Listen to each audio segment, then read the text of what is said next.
I remember the first time my grandfather took me hunting on his property. I was just a kid back then, holding his hand as we walked through the thick forest. He'd tell me stories about how the land had been in our family for generations, untouched by outsiders, with hidden spots only we knew about. It became a tradition for us to hunt every year, just the two of us. When he passed away, the property became mine, and it was something I held close, even if it hurt to go back without him. Now at 21, I was heading out alone for the first time. It was late fall, and the air had a sharp chill. The trees were mostly bare, their branches clawing at the sky, but the ground was still covered in a thick layer of dead leaves, softening my footsteps as I moved. I was heading toward one of our favorite spots, a clearing near a stream, deep in the woods. It was peaceful there, isolated, and I liked to sit by the water before setting up for the hunt. The sky was overcast, threatening rain, but I wasn't too worried. The property was so familiar to me that I didn't need perfect visibility. As I made my way through the trees, I heard a faint rustling. I froze for a second, thinking it might be a deer, but the sound was too deliberate, too heavy. I figured it was probably a raccoon or some other animal digging through the leaves, so I kept walking, my rifle slung over my shoulder. It wasn't until I got closer to the rock formations that I felt it, that strange, unsettling feeling.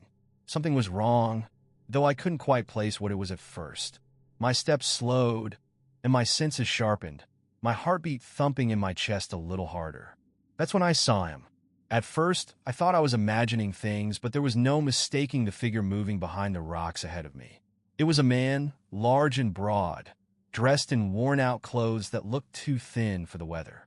He was crouching, his head low, but I could see his eyes peeking over the top of the rock, staring right at me.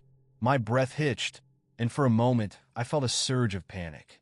This was private land, my land, and no one ever came out here. I stopped in my tracks, unsure of what to do. My first instinct was to turn around and head back to the truck, but as soon as I started to move, the man stood up. He was tall, much taller than me, and he began walking toward me, his movements quick and determined. The sound of my own breathing filled my ears, and I felt the weight of my rifle suddenly like it wasn't enough. Whoever this was, he wasn't supposed to be here, and his approach was far from friendly.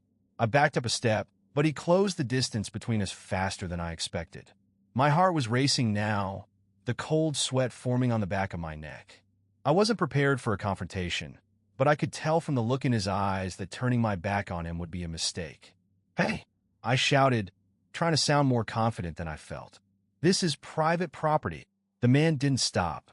He kept coming toward me, his face twisted into a scowl.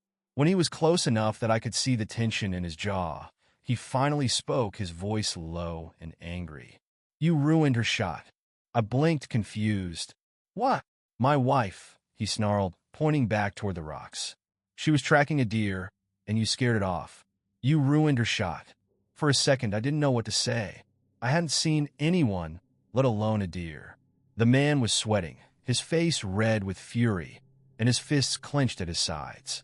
There was something wild in his eyes, something that made my stomach twist with fear. "Look," I said, trying to keep my voice calm, though I could feel the tension building in my chest. "I didn't see anyone. I was just walking." "Doesn't matter," he snapped, his voice growing louder. "You don't just walk in here like that, making noise. You ruined her hunt, and now you're going to pay for it." I swallowed hard, my hand inching toward my rifle.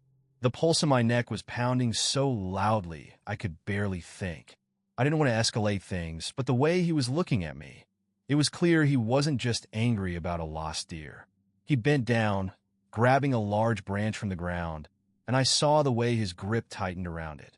"We don't take kindly to people who ruin our hunts." I raised my rifle, keeping it pointed at the ground for now, but making it clear that I wasn't defenseless. "I don't want any trouble. I'll leave, all right? Just back off." But he didn't back off. His grip on the branch tightened, and he took a step toward me, raising it like he was about to swing. My heart was hammering now, each beat so loud in my ears that I could barely hear anything else. I lifted the rifle a little higher, my voice shaking. "Stop! I'm not kidding. I will shoot if I have to." For a moment, the man hesitated, his eyes flicking to the rifle. We stood there, locked in a tense standoff, the wind rustling the leaves around us. I could feel my breath coming in shallow gasps, and the weight of the rifle was suddenly more than I ever expected it to be. For what felt like an eternity, we stood there, the only sound being the wind pushing through the trees and the occasional crunch of leaves under our feet. My fingers tightened around the trigger, though my hands were trembling slightly. I didn't want this to end badly. I just wanted him to walk away, to leave and let me forget this whole thing. The man stared at the rifle, then back at me, his eyes narrowing. He wasn't backing down easily, but I could see the doubt flicker across his face. I kept the barrel pointed at his chest, trying to steady my breathing. Each breath felt shallow, as though the air wasn't enough. Finally, he lowered the branch, his knuckles white from gripping it so hard. He looked me up and down, as if weighing his options. "You think you're tough with that thing, don't you?" he spat, but his voice had lost some of its earlier bite.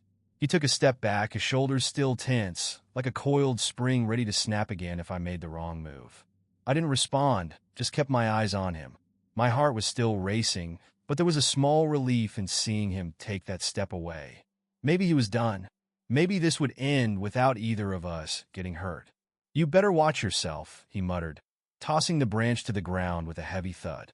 "People around here don't forget things like this." "I told you," I said, trying to keep my voice calm. "I didn't know anyone was out here. I didn't see your wife, and I didn't mean to scare anything off." The man's jaw clenched, and for a second, I thought he might rush me again. But instead, he just shook his head, muttering under his breath. He turned away, his broad back hunched as he started toward the rocks where he had appeared from earlier. I stood there, still holding my rifle up, watching him carefully. My chest felt tight, and the tension in my shoulders refused to ease, even as he walked away. The moment felt surreal, like something out of a bad dream that I couldn't quite wake up from. As he walked, I noticed the edge of a car just past the rocks. The metallic glint of California plates was visible through the gaps in the brush. He hadn't come here on foot. That detail seemed to stick in my mind, though I couldn't quite place why it bothered me. I hadn't seen a car when I came out here earlier. He must have driven in from the back roads, places I hadn't thought to check. He reached the vehicle, opened the door, and gave one last look over his shoulder, his face still twisted in anger. "Don't let me see you around here again," he growled before slamming the door shut. I let out a breath I didn't realize I had been holding, my shoulders sagging slightly. The adrenaline still buzzed in my veins, but the immediate danger seemed to be over. I watched as the car revved its engine and peeled off down the dirt road, kicking up dust and leaves in its wake. The roar of the engine faded into the distance, leaving the forest eerily quiet once again. For a few minutes, I stood there in the clearing, rifle still in hand, not quite able to process what had just happened. The forest had returned to its usual stillness, but there was something off about it now. I couldn't shake the feeling that the trees were watching me, that somehow the entire landscape had witnessed the confrontation and was holding its breath, waiting to see what I would do next. Eventually, I lowered the rifle, slinging it back over my shoulder, and turned toward the path that led back to my truck. My hands were still shaking, and I could feel the tension in my body slowly starting to ease, though the unease lingered. I hadn't expected a hunt to turn into a standoff with a stranger. As I walked, I tried to push the thoughts away, to focus on the familiar sounds of the woods, the rustling of leaves, the distant chirp of birds, but everything felt different now. The peace I usually found out here was gone, replaced by an uncomfortable silence. I wanted to go home. When I finally reached my truck, parked on the edge of the property, I sat behind the wheel for a moment, staring at the trees, the feeling of unease still gnawing at me. It wasn't just the confrontation that was bothering me anymore. It was the fact that the man had been so aggressive, so angry about something as simple as a ruined hunt. Who was out here hunting with his wife in such a remote spot? Why hadn't I seen them before? I started the engine and slowly drove back toward town, my mind racing. I knew I needed to report the incident to the sheriff, just in case this guy decided to come back. The last thing I needed was to deal with him again, especially if he was holding a grudge. By the time I reached the sheriff's office, the adrenaline had mostly worn off, leaving me with a heavy sense of exhaustion. I gave my statement to the deputy, describing the man, the car, the whole confrontation. He listened carefully, nodding as he took notes, but I could see the doubt in his eyes. "A guy from California, you say?" he asked, raising an eyebrow. "Doesn't sound like anyone we know around here. You sure he didn't mention his name?" I shook my head. "No, he didn't. Just that I scared off his wife's shot at a deer." The deputy scribbled something on his notepad, then looked up at me. "We'll check it out, but honestly, folks from out of state come through here all the time for hunting. Could be anyone." He paused, then added, "If you see him again, though, give us a call right away." I nodded, though I doubted I'd ever see the man again. As I left the office, I tried to shake off the lingering tension, telling myself it was over. But deep down, I couldn't stop the feeling that something wasn't quite right.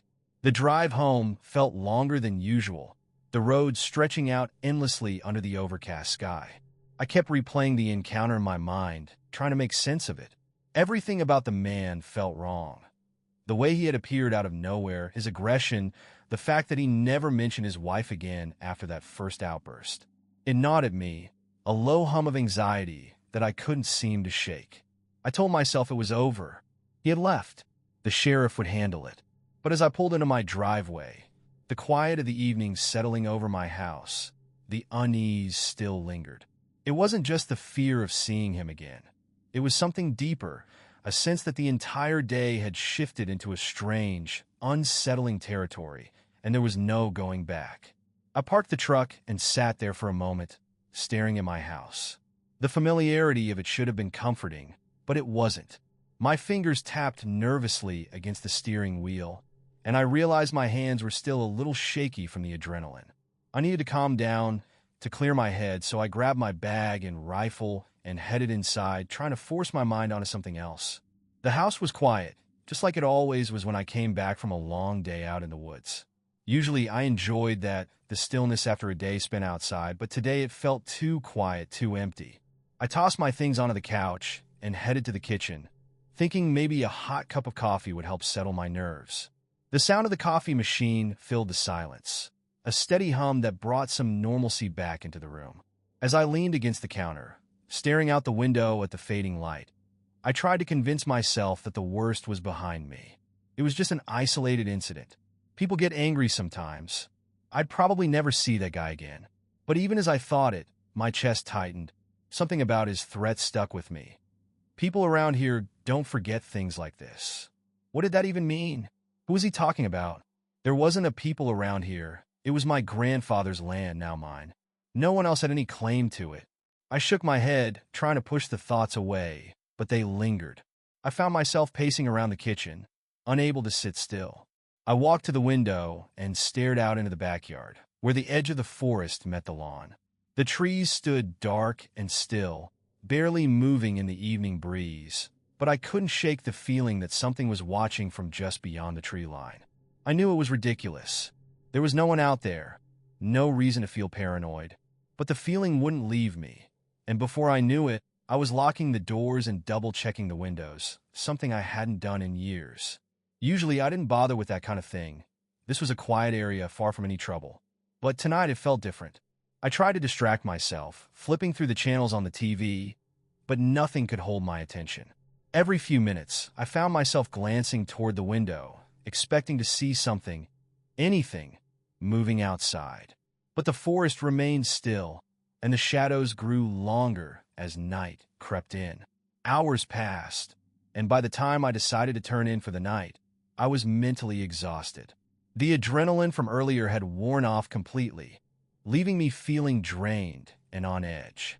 As I lay in bed, staring up at the ceiling, the quiet of the house pressed in around me, making it hard to relax. I tried to close my eyes, to force myself to sleep, but my mind wouldn't stop racing. What if he came back? I hated that the thought had even crossed my mind, but it was there now, lingering in the back of my head. What if that man decided to return? What if he wasn't done with whatever grudge he seemed to be holding? I reached for the rifle I'd set next to the bed, my fingers brushing against the cold metal, feeling a slight comfort in knowing it was close by. I could hear my own breathing, slow and measured, but underneath that, I could swear there was another sound, a faint rustling, like someone moving outside the window. My pulse quickened, and I turned my head toward the window, listening intently. It was probably nothing, just the wind in the trees.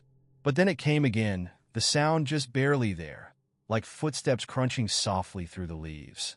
I sat up, holding my breath, and reached for the flashlight I kept by the bed.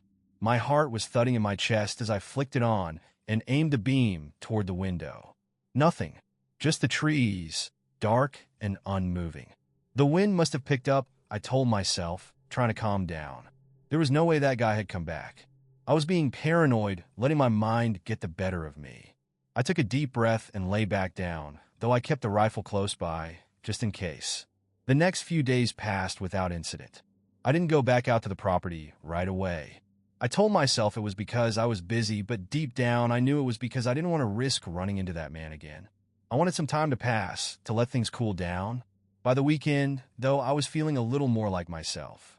I still hadn't heard anything back from the sheriff, but that didn't surprise me. They had said it was probably just an out-of-towner, someone passing through, and that I shouldn't worry about it. They were probably right. It wasn't like there were a lot of dangerous people roaming around in the woods. I decided to head back out to the property, this time not to hunt, but just to check on things, to make sure everything was still in order. The drive out was peaceful, the autumn colors painting the landscape in reds and golds. It felt good to be outside again, to breathe the crisp air without the tension that had followed me since that day. When I arrived, everything seemed just as I had left it. No signs of anyone having been there, no disturbances. The forest was calm, the wind gently moving through the branches. I stood there for a while, taking it all in, letting the quiet wash over me. But then, as I started walking toward the clearing by the stream, I noticed something strange. There, on the ground just a few feet from the edge of the water, was a set of deep footprints. They weren't mine, and they were fresh. My heart sank. The sight of the footprints stopped me cold. They were too large to be mine, and their depth suggested they were made recently. My pulse quickened, and I could feel the tightening in my chest again. That familiar, creeping unease from a few days ago. This was my land, and no one had permission to be out here, especially not after that encounter. I crouched down, inspecting the tracks more closely. They led away from the stream, deeper into the woods, but there was no way to tell how long ago they'd been made. Whoever had been here wasn't just passing through. The steps were deliberate, heavy like someone had been moving with purpose. I stood up, scanning the tree line, but everything was still, just the whisper of wind through the leaves. I was alone, or at least I hoped I was. It could have been anyone, I told myself. Maybe another hunter, someone trespassing without knowing. But the memory of that man, his words, his threat, they hung in the air, suffocating me. I couldn't shake the feeling that this wasn't random, that maybe he had come back after all. I didn't want to follow the tracks. Every instinct was telling me to turn around, head back to my truck, and leave it be. But at the same time, I couldn't just walk away. This was my land, my grandfather's land, and I had a right to be here. I wasn't going to let some stranger chase me off. I gripped my rifle tightly, more out of nervousness than necessity, and began following the footprints. They moved in a straight line through the trees, cutting through the underbrush with an unsettling precision. Whoever had made them knew where they were going, or at least it seemed that way. The path wound deeper into the woods, where the trees grew thicker, and the light dimmed as the canopy closed in overhead. I kept my pace steady, trying to quiet the uneasy feeling building inside me. Every step seemed louder than it should have been, the crunch of leaves beneath my boots echoing in the otherwise silent forest. My heart raced faster the farther I went, and I found myself glancing over my shoulder every few minutes, half expecting to see that man lurking in the shadows behind me. After what felt like an eternity, I came to a small clearing, a place I hadn't been to in years. It was tucked away, hidden from the main trails. It was one of those places that only my grandfather and I knew about. A place we would go to when we wanted absolute quiet, away from everything else. But now, as I stepped into the clearing, something felt off. In the center of the clearing, there was an old, rusted chair, one that had been here since before I was born, left behind by some forgotten hunter.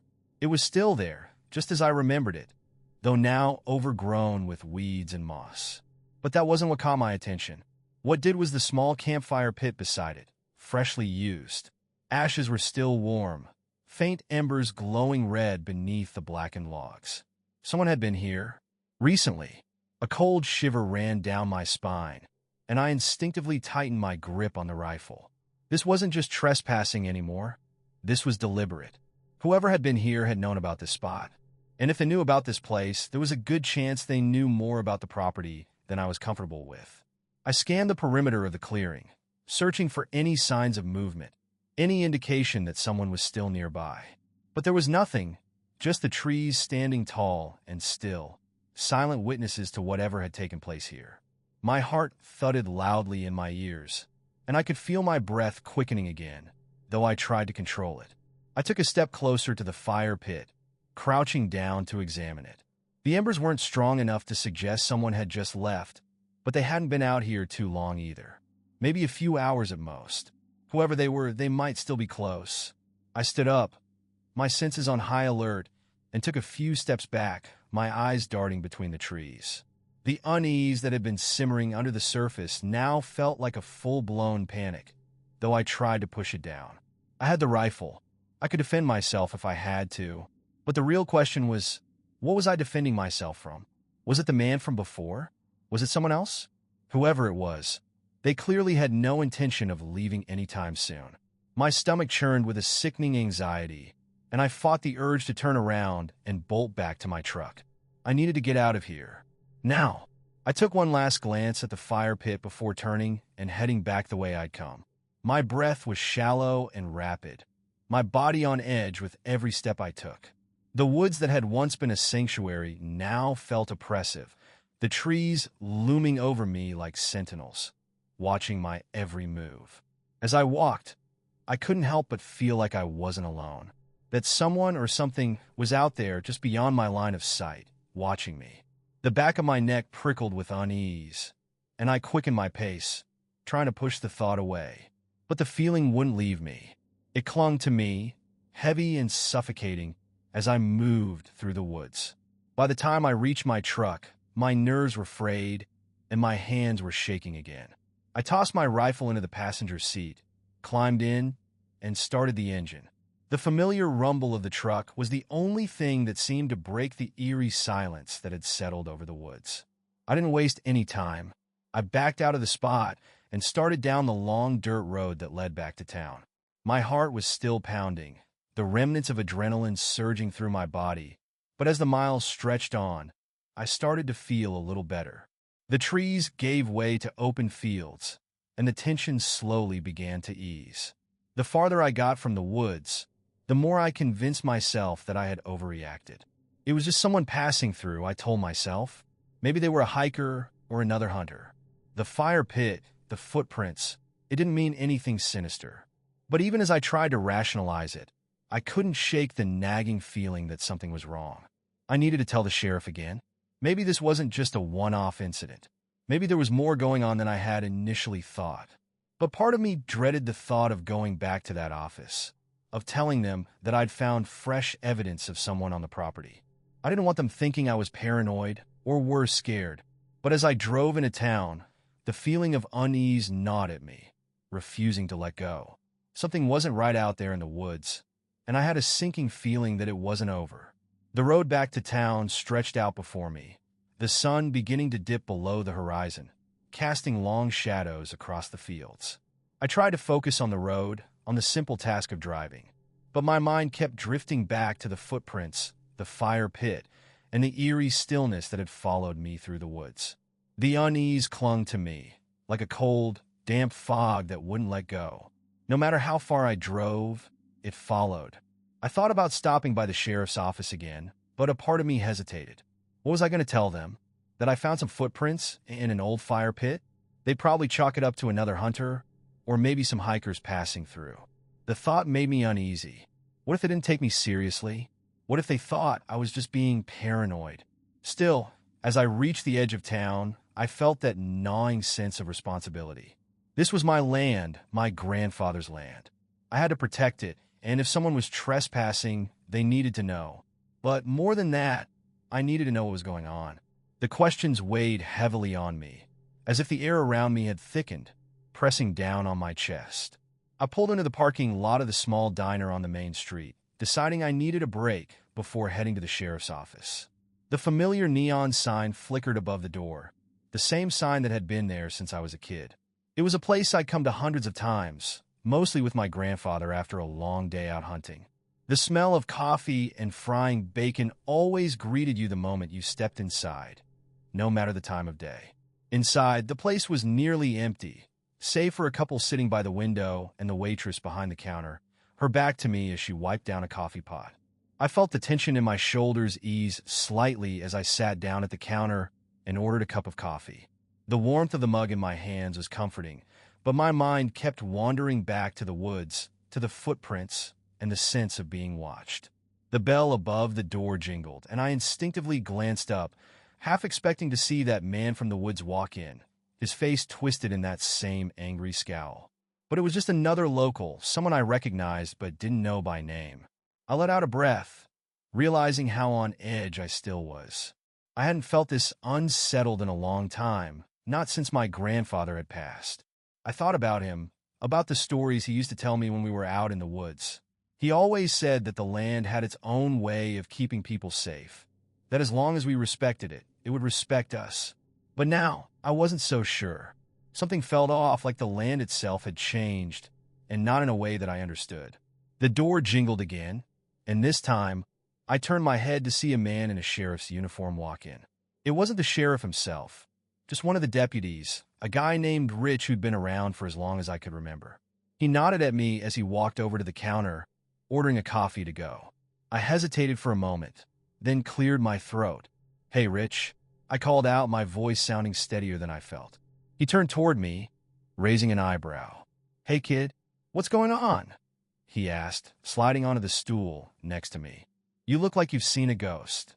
I gave a half-hearted chuckle, trying to shake off the nerves. "Not quite, just something weird on the property." He frowned, taking a sip of his coffee. "Weird how?" I told him about the footprints, about the fire pit, and how it all felt too deliberate. He listened, his expression growing more serious as I talked, and when I finished, he set his mug down and let out a low whistle. "That's odd, all right," he said, leaning back in his seat. "We don't usually get folks wandering around up there. You sure it wasn't just a hunter passing through?" I shook my head. That's what I thought at first. But these weren't old tracks, and the fire was still warm. Whoever it was, they knew the property. Rich drummed his fingers on the counter, thinking it over. Could be some out-of-towners, maybe from the next county over. We've had reports of people trespassing on private land to hunt illegally. But it doesn't sound like that's what this was. He paused, narrowing his eyes. "You think it's connected to that guy you told us about? The one with the California plates?" I shrugged, though the thought had already crossed my mind more than once. "Could be, but I didn't see him this time. Just the tracks." Rich nodded slowly. "Well, I'll let the sheriff know. We'll send someone out to check the place, see if we can track down who's been out there. In the meantime, keep your eyes open. If you see anything else, call us right away." I thanked him and finished my coffee, the warmth settling into my bones as I tried to push the tension away. But it lingered, no matter how hard I tried to shake it. As I left the diner and headed back to my truck, the sense of unease crept back in, like a shadow following me just out of sight. I climbed into the driver's seat, the engine rumbling to life as I pulled out of the parking lot. The sky was growing darker, the last traces of daylight fading into a dull orange glow on the horizon. As I drove home, the familiar roads winding through the countryside, I couldn't help but feel that I was being watched again. The headlights cut through the darkness, illuminating the road ahead, but everything beyond the reach of the light felt like it was hiding something. By the time I reached my driveway, the feeling had grown stronger. I parked the truck and sat there for a moment, staring out at the tree line in the distance. The woods were silent, still, but I couldn't shake the thought that someone, or something, was out there, just waiting for me to let my guard down. My heart thudded in my chest, and I realized I was gripping the steering wheel too tightly. I forced myself to take a deep breath, to calm down. There was no one out there. It was just my imagination, playing tricks on me after the stress of the last few days. But even as I stepped out of the truck and headed inside, locking the door behind me, the feeling wouldn't leave. The night had fallen completely now, and with it came a creeping sense of dread. I wasn't sure what I was more afraid of, that the man from the woods would come back, or that he had never left. The next morning came with a light drizzle tapping against the windows. I had barely slept, tossing and turning all night. I couldn't shake the feeling that something wasn't right, that someone had been out there watching. Every creak of the house, every gust of wind had kept me on edge, my hand hovering near the rifle propped up by my bed. Now, as I stood in the kitchen, sipping a mug of coffee and staring out the window at the wet gray sky, I tried to shake off the tension. Maybe I was overreacting. Maybe the footprints, the fire pit, it could all be explained. But something in the pit of my stomach told me otherwise. The anxiety clung to me, heavy and persistent. I had to go back. I didn't want to, but I knew I had to. I couldn't leave the property unchecked. Not after what I'd seen. The sheriff would send someone, sure, but that could take days. And the thought of someone wandering around out there, possibly right now, made my skin crawl. This was my land, and I had to know for certain what was going on. The rain had lightened up by the time I grabbed my gear. Rifle, flashlight, and a heavy jacket. The rifle felt heavier than usual today, like it carried more weight than just its physical form. I wasn't going to use it unless I had to, but the knowledge that I had it with me made me feel just a little safer. I drove back out to the property, the truck bouncing along the muddy road. The woods loomed darker than before, the sky hanging low with heavy clouds. Everything felt more oppressive today, like the forest itself was closing in. When I finally reached the clearing where I had parked last time, the silence hit me like a wall. The rain had stopped, but the air was thick with humidity, and not a single bird or animal could be heard. I stepped out of the truck, my boots sinking into the soft earth as I started toward the spot where I had found the footprints. Each step felt deliberate, like I was walking into something I wasn't fully prepared for. The trees stood still, but their presence felt different now. The woods had always been a place of peace for me, a sanctuary. But now, they felt like a maze I couldn't find my way out of, each turn filled with potential threats lurking just out of sight. When I reached the clearing, I saw that the footprints were still there, though the rain had softened the edges. But they were unmistakably human, and the trail still led deeper into the woods, toward that hidden spot where I had found the fire pit. A knot tightened in my stomach as I realized I had no choice but to follow them again. This time, I moved slower, more cautious. My eyes scanned the trees constantly, my grip on the rifle firm but not raised. My breathing was shallow, and my heart was beating faster than I'd like. Every now and then, I thought I heard something, a faint crack of a branch, the rustle of leaves. But each time I stopped to listen, the sound would disappear. I was alone, or at least, I hoped I was. I reached the clearing again, and the fire pit was just as I had left it, still smoldering slightly, though now the rain had fully extinguished whatever embers had remained. My gaze swept the area, searching for any sign of recent activity, but everything was still. The tension in my shoulders hadn't eased, though. If anything, it was worse now, like the silence itself was watching me. Then, something caught my eye. A piece of fabric caught on one of the low-hanging branches near the edge of the clearing. It was dark, nearly blending in with the bark, but there was no mistaking it. I stepped closer, my heart picking up speed, and tugged the fabric free. It was a torn piece of a jacket, thick and heavy, like something a hunter might wear. But it wasn't mine, and I hadn't seen anyone else out here. Not until the man with the California plates. A chill ran down my spine, and I turned in a slow circle, scanning the tree line. Whoever had left this behind wasn't far. Maybe they had been here after I'd left, or maybe they had never left at all. The thought made my skin crawl. I pocketed the fabric and started to back away from the clearing, my senses now fully on edge. My hands were trembling slightly, the adrenaline starting to pump through my veins again. I needed to get out of here. This wasn't just someone passing through. Whoever had been out here had been watching, waiting, and now they had left something behind. As I turned to head back to my truck, a sound stopped me in my tracks. A branch snapped somewhere behind me, not far, but not close either. My body tensed, and for a moment, all I could hear was my own heartbeat pounding in my ears. I swung around, rifle raised, but there was nothing there. Just trees and shadows. I stood frozen, every muscle in my body coiled tight, listening for any sign of movement. But the sound didn't come again. I didn't wait to see if it would. I turned and headed back toward the truck, my pace quickening with every step. The unease that had been gnawing at me for days had now turned into full-blown fear. I wasn't imagining this. Someone was out here, and they were playing games. By the time I reached the truck, my chest was tight with panic, and I could barely breathe. I climbed in, slamming the door shut behind me, and locked the doors. For a few moments, I just sat there, my hands gripping the steering wheel, staring out at the tree line, half expecting to see someone step out from the shadows. But no one did.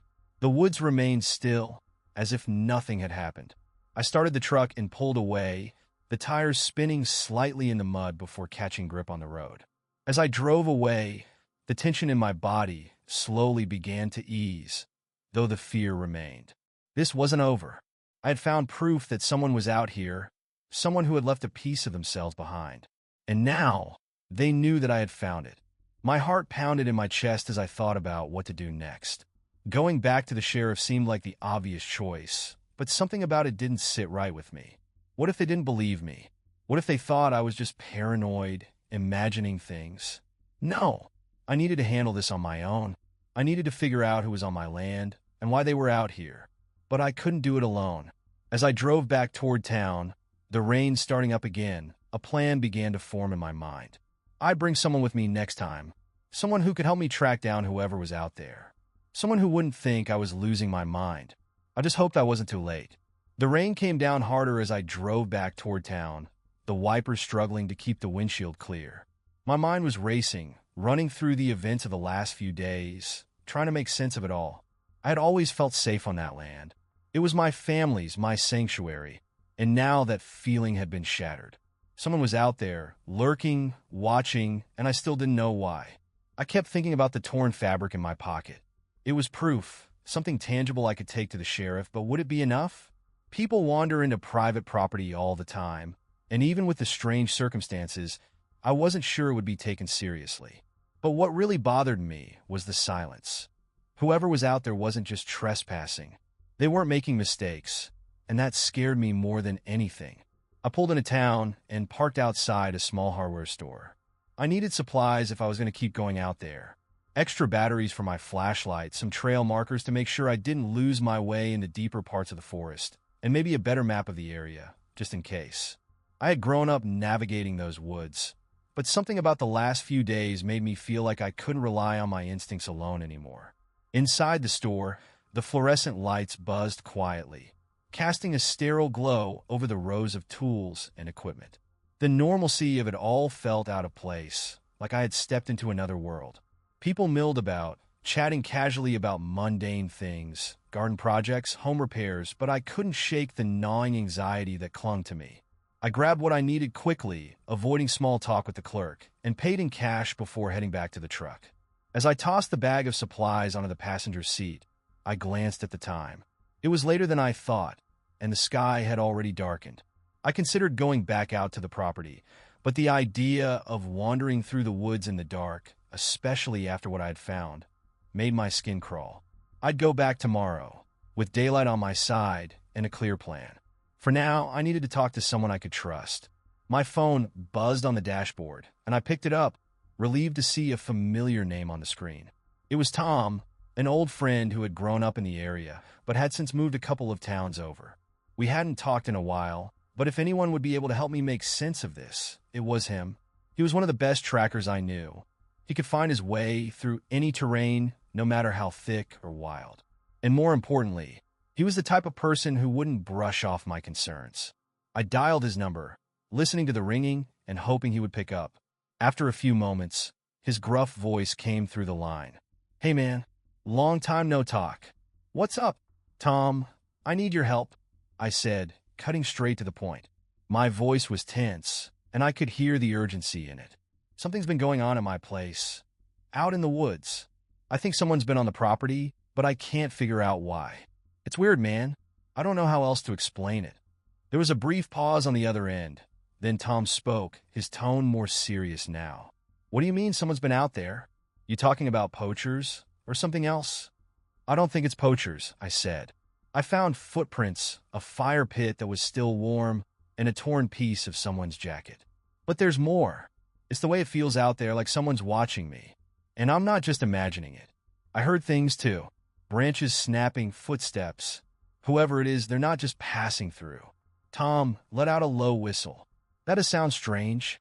You're sure it's not just some local kids messing around? I'm sure, I replied, trying to keep the frustration out of my voice.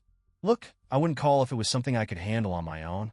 I got this feeling that whoever's out there, they're not harmless. It's like they know the land, and they're waiting for something. Tom was silent for a moment.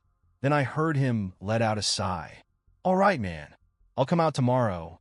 First thing. We'll check it out together. You don't want to go wandering out there alone in the dark. Anyway, I've heard too many stories about those woods. Some places, you just don't want to be after sunset. I nodded, though he couldn't see me. Thanks, Tom. I appreciate it. I'll meet you at my place in the morning. Yeah, no problem, he said. Just stay safe, all right? And don't go back out there tonight. Whoever it is, they've already got the advantage in the dark. We hung up, and for the first time in days, I felt a small sense of relief. At least I wouldn't be facing this alone. Tom was level-headed and experienced, and together we'd be able to figure out who was on the land and why. But the feeling of relief was fleeting. The uneasy tension quickly settled back in, and I couldn't help but glance toward the woods in the distance as if they were watching me from afar. I drove home, the rain still coming down lightly, and parked the truck in front of the house. The headlights illuminated the darkened tree line for a brief moment, casting long shadows across the wet ground. I sat there for a while, staring at the familiar landscape, trying to convince myself that everything would be fine once Tom arrived. But deep down, I wasn't so sure. The house felt cold and empty when I stepped inside, the sound of rain pattering against the windows filling the silence. I dropped my bag of supplies near the door and headed straight for the living room, flipping on the lights and trying to shake off the chill that had settled over me. Every creak of the house sounded louder than usual, and I found myself glancing over my shoulder more often than I cared to admit. As I sat down, I couldn't stop thinking about the torn fabric in my pocket. I pulled it out, turning it over in my hands. It was thick, like a hunter's jacket, dark green and weathered. Whoever had left it behind had been out there for a reason, but I still didn't know what that reason was. And that was what scared me the most, the not knowing. My phone buzzed again, and this time it was a message from Rich, the deputy I had spoken to at the diner.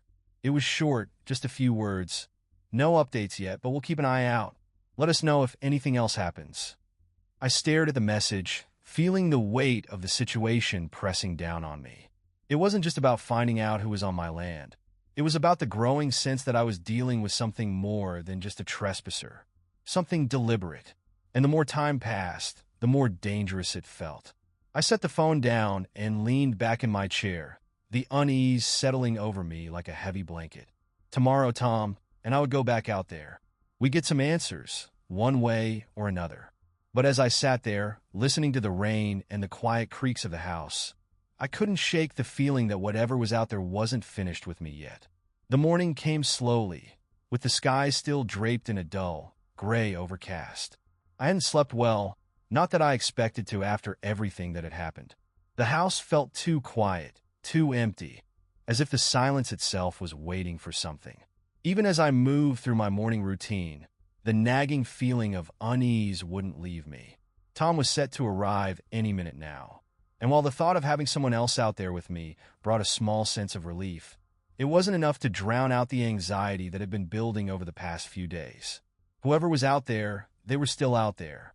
And today, we were going to find them, or at least try to figure out what the hell they wanted. I stood by the window, staring out at the driveway. The morning light was muted by the clouds, casting long shadows across the wet ground. It hadn't rained overnight, but everything still felt damp and heavy, the air thick with humidity. I could see my breath fogging up the glass as I waited, my mind running through all the possibilities of what we might find out there. A knock at the door broke the silence, startling me out of my thoughts. I opened it to see Tom standing on the porch, dressed in his usual outdoors gear, his rifle slung over his shoulder.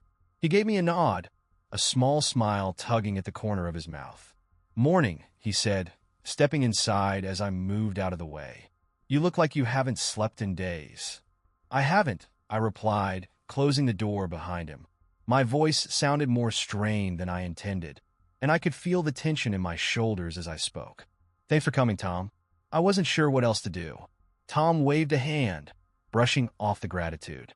"No problem. If someone's messing around on your land, we'll figure it out. You've got a lot of ground to cover, though.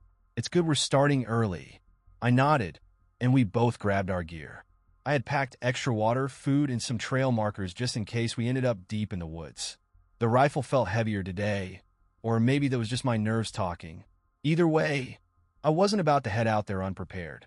As we walked to the truck, Tom glanced around at the tree line in the distance, his brow furrowed slightly. "This is your family's land, right? No one else is supposed to be out here?" "No one," I said.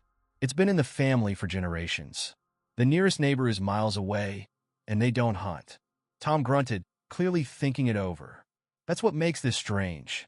If it's not locals and not some lost hiker, then what? People don't just wander into private land without a reason, especially not way out here." "That's what's been bothering me," I replied, the familiar knot tightening in my stomach again. "It's like whoever's out there knows the land, like they've been watching."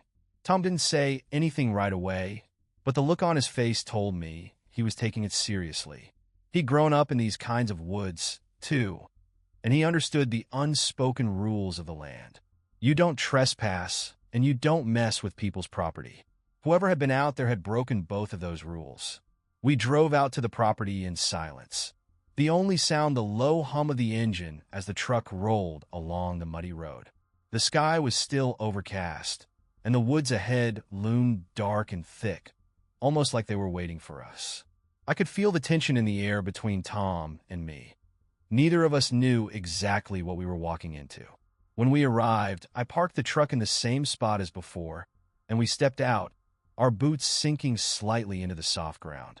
The woods were just as still as they had been the day before, and that same unsettling quiet hung in the air, broken only by the occasional rustle of leaves in the breeze. My skin prickled as I looked toward the tree line, half expecting to see someone standing there, watching us. "Let's start where you found those footprints," Tom said, his voice low and steady. He was in full tracking mode now, his eyes scanning the ground as we moved forward. I led him to the clearing where the footprints had been, pointing them out to him even though they were faint now, nearly washed away by the rain. Tom crouched down, examining the ground closely, his brow furrowed in concentration. His silence was unnerving, and I found myself shifting uncomfortably as I waited for him to speak. Finally, he stood up and dusted off his hands. "Definitely fresh. Maybe a day or two old. But these aren't just random footprints. Whoever made these knew where they were going. They weren't wandering." "That's what I thought," I said, the tension in my chest tightening again. "And they lead straight to that fire pit I found." Tom nodded, gesturing for me to lead the way. We moved slowly through the woods, careful to keep our steps light as we followed the faint trail of footprints deeper into the trees. The farther we went, the more I felt that nagging sense of unease building inside me, like the woods were closing in around us. When we reached the clearing with the fire pit, Tom stopped, surveying the area with a practiced eye. He walked over to the pit, crouching down again to inspect the ashes. I stood a few feet away, scanning the tree line for any signs of movement, but there was nothing, just the trees and the silence. "This fire's not that old," Tom said after a moment. "Someone was definitely out here recently." I pulled the torn fabric from my pocket, holding it out to him. My hand was shaking slightly, but I tried to steady it as I spoke. "I found this here yesterday. I don't know who it belongs to, but it's not mine." Tom took the fabric, turning it over in his hands before glancing up at me. "This looks like something a hunter would wear, but it's strange that they'd leave it behind." "Exactly," I said. "It's like they want me to know they were here." Tom stood up, his expression unreadable. All right, here's the plan. We'll follow the tracks as far as they go, see if we can find any more signs of whoever was out here. But if we don't find anything today, you need to report this again. I don't care if the sheriff thinks it's just some random trespasser. You need to cover your bases.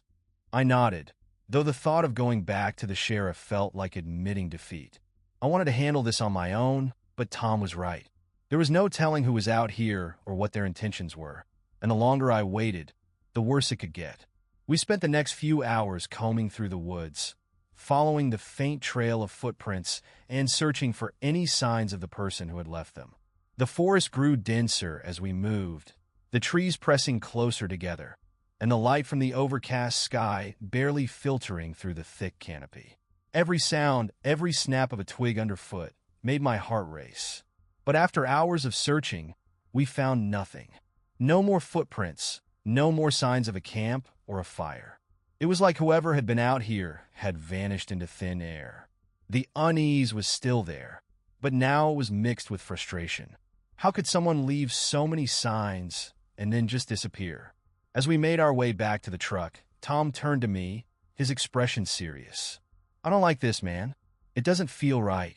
You need to be careful. If they're out here, they're watching you, and they're good at hiding. I nodded, swallowing hard. The fear I had been trying to push down surged to the surface again, and I realized just how deep the situation had become. Someone was out there, and they weren't just passing through. If you'd like, I can write the next part or steer the story toward an ending. Let me know how you'd like the story to progress, or if there are specific elements you want to see in the conclusion. The walk back to the truck was silent, both Tom and I lost in our thoughts. Every step felt heavy, the weight of the day's fruitless search pressing down on me. It felt like the woods were laughing at us, hiding whoever had been there so well that we couldn't catch even a glimpse of them. My frustration had peaked, and I could tell Tom wasn't any more satisfied with what we had found, or rather, what we hadn't found. We reached the truck as the light began to fade, the sky dimming into a dark gray blanket above the trees. Tom leaned against the hood, taking off his hat and running a hand through his hair. "I'm telling you," he said, his voice low but serious, "this isn't normal. Whoever's out here knows what they're doing. They're not just messing around. You don't disappear like that unless you're trying to." I nodded, still scanning the woods, even though I knew we wouldn't find anything more today. "What do you think I should do? I can't just leave it like this." Tom sighed, rubbing his eyes with the back of his hand. "Honestly, you've got two choices. You either pack up and stay away from this place for a while, let things settle down, or you dig in, get some cameras set up, and start recording everything. Either way, you're going to have to be ready for more of this." I didn't like either option, but Tom was right. Whoever was on my land wasn't just going to disappear. They'd be back, and next time, I needed to be ready. But the thought of leaving, of abandoning this land my grandfather had loved so much, it didn't sit right with me. "I can't just leave," I said finally. "This place, it's mine. I'm not giving it up." Tom nodded, though I could see the concern in his eyes.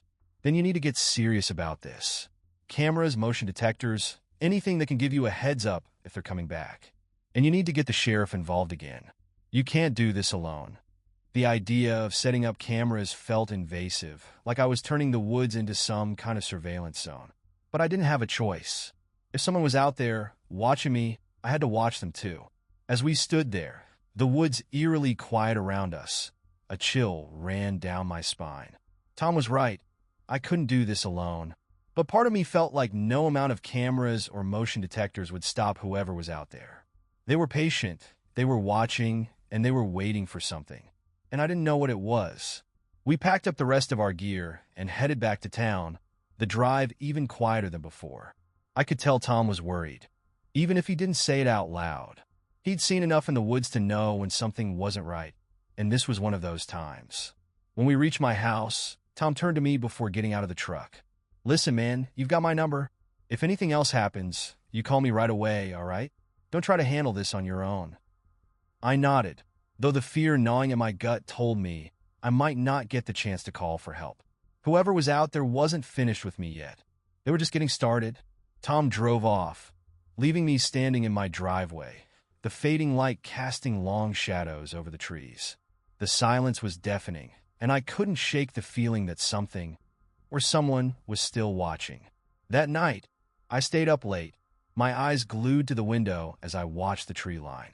Every creak of the house, every whisper of wind outside made my heart race, my fingers twitching toward the rifle leaning against the wall. But nothing happened. No shadows moved, no footsteps crunched through the leaves. Just the endless, suffocating quiet of the woods beyond my home. When I finally managed to fall asleep, it was restless, filled with dark dreams of the forest closing in around me. And when I woke up, covered in sweat, the feeling of dread hadn't left. If anything, it had grown worse. I spent the next few days setting up the cameras, ordering equipment online, and mapping out the places where I thought someone might be able to sneak onto the property. Every step felt like a battle, as if I was preparing for something inevitable. But even as I worked, the unease only deepened. It was as if I was being driven into a corner, and the walls were slowly closing in. The sheriff's office didn't give me much comfort, either. When I called them again, Rich said they'd look into it, but I could tell he wasn't convinced it was more than just a trespasser or some drifter passing through. "We'll send someone to patrol the area," he had said, but I knew that wouldn't be enough. I was on my own out here. It was the third night after Tom had left that things finally came to a head. I had been sitting in the living room, staring blankly at the TV, trying to ignore the constant tension that had settled in my chest. The cameras were on, the motion sensors were active, but nothing had triggered them yet. It was almost worse, the waiting, knowing something was coming but not knowing when. Then it happened. A sharp, insistent beep from the camera monitor pulled me out of my thoughts. My stomach dropped as I jumped to my feet and rushed to the screen. The camera feed showed the clearing near the edge of the property, the same place where I had found the footprints and the fire pit. And there, in the grainy black and white footage, was a figure.